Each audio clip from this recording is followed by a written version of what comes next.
Samantala, iniimbestigahan na ng Department of Energy ang daan-daang reklamo na natanggap nito dahil sa mga serye ng big-time oil price hike.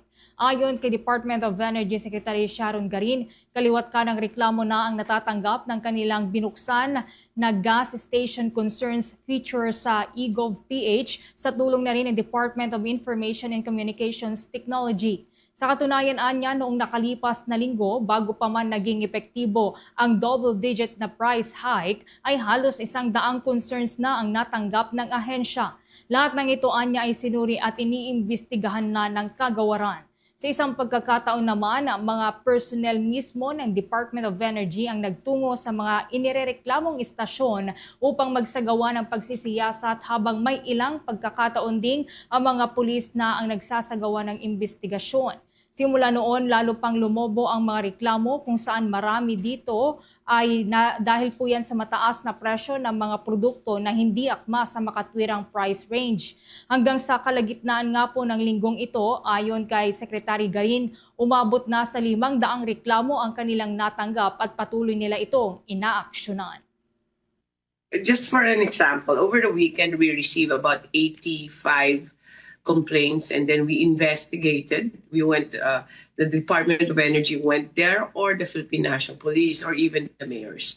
And out of the 85, 55 show cause orders were issued, and some have responded. And good enough, most of these gas stations actually lowered their prices when it was flagged.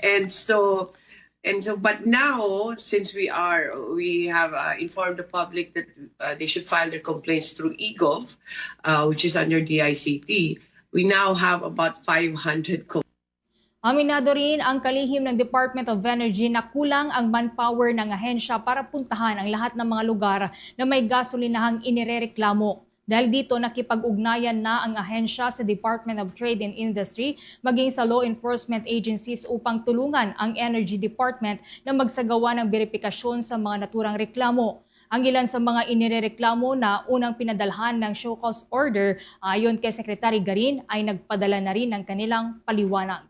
We're scrambling we don't have enough manpower for that, but we're soliciting the support or the assistance of DTI and hopefully with our law enforcement agency so that we can check all of these complaints. They've responded and they're explaining their side, and we have to go through. This is a democracy. We have to go through the due process that they deserve also. So we've notified them, asked them for evidence for their defense and all that. So, and we'll take action if it's proven.